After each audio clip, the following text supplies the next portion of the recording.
Now, because we are interactive in a whole new fashion here, you can find us on Facebook, MySpace, or YouTube. And of course, as I said, It's Your Call is all about the interaction, and we have a new way, a brand new way of using the new technology to be interactive with you, including the social networking sites. So our It's Your Call Facebook page asked the question, if you could ask Governor Rendell anything that you'd like, given the opportunity, what would it be? Well, we got an overwhelming response, and we have narrowed it down to a few. So are you ready to talk to our Facebook friends? Okay, I have my little computer here. We'll see if I can get the questions up. Okay, let's see now. We're going to say, from Thomas, I would like the governor's opinion on how effective he thinks President Obama's stimulus package will be and how it might help Pennsylvania workers as well as workers nationally.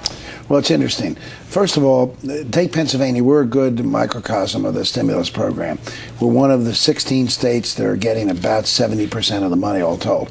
Pennsylvania is getting $18 billion, Lynn. The first $8 billion goes directly to our citizens. About 5 million Pennsylvanians will get the $800 per family tax cut. That's important.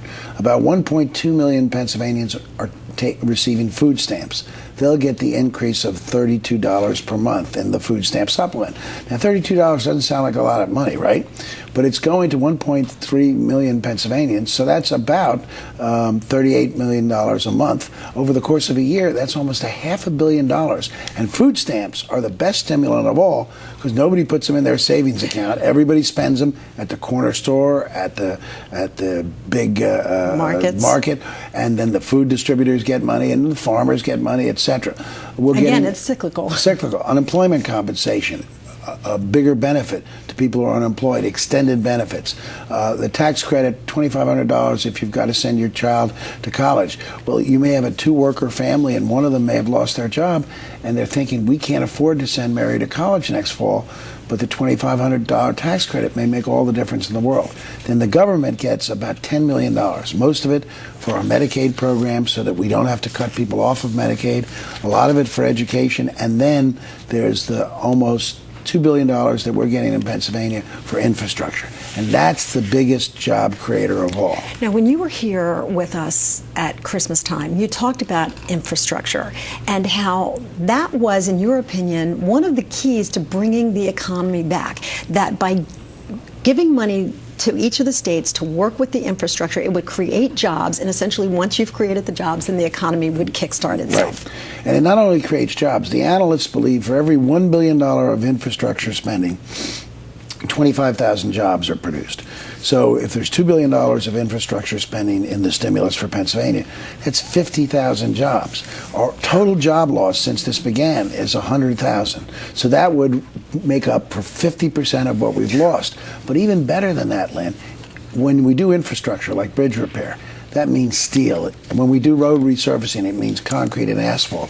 When we do bridges, it means lumber. So all of a sudden, these orders start to flow into Pennsylvania factories that have nothing to do with the actual work of the infrastructure, but produce the products. So then those factories begin to call people back to work, begin to have orders, decide to, well, maybe we can expand our workforce now or bring people back to work. So infrastructure, my only criticism of the stimulus bill was I would have gone more heavily on infrastructure nationally than the bill did. But still, it's a great start. And remember, without President Obama, if, let's say, the Republicans had their way, we would have had a bill that would basically have been nothing but tax cuts. And tax cuts don't produce jobs. Right. We know that. We saw it during the 8 years of the Bush administration. All right, so people are wondering if this needs to be happening simultaneously, that all of these different industries that are getting assistance from the federal government, it all needs to happen at the same time, or whether one of these industries will lead the way, and if they succeed, then the others will follow suit. That's a good question, but it has to happen at the same time. Let me give you an example. The housing industry. The housing industry is in terrible shape, and we've got to do something about the mortgage problem, and President Obama has a pretty bold plan to do that.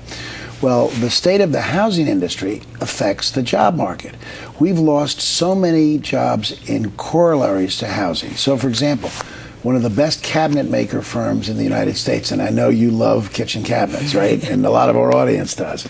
Cabinet maker, one of the best in the nation was in Gettysburg. 480 craftsmen worked in that plant. Okay. They all got laid off because there are no new houses being built. Right.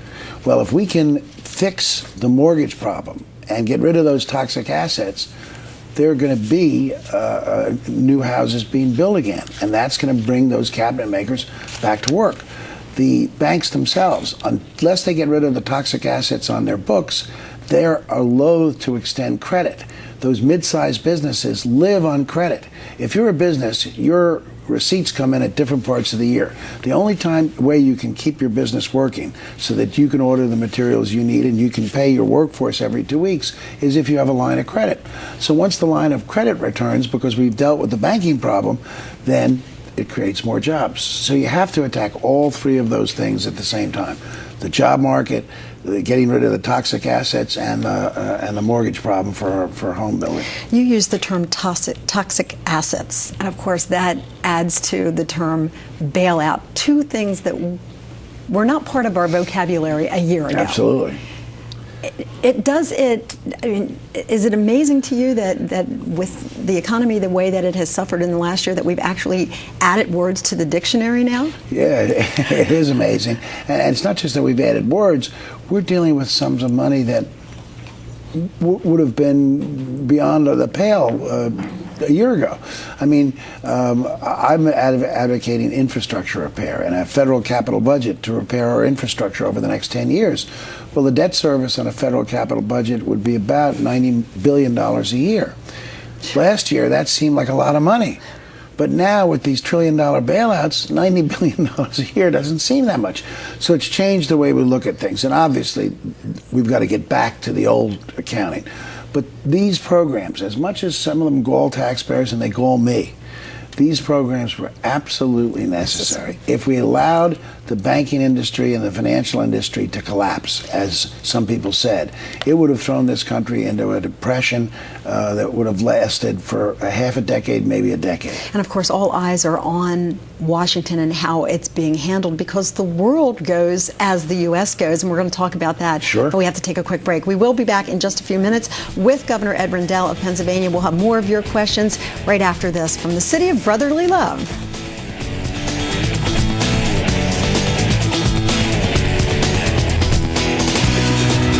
Lynn Doyle's jewelry provided by David Craig Diamonds and Fine Jewelry, Newtown, Pennsylvania.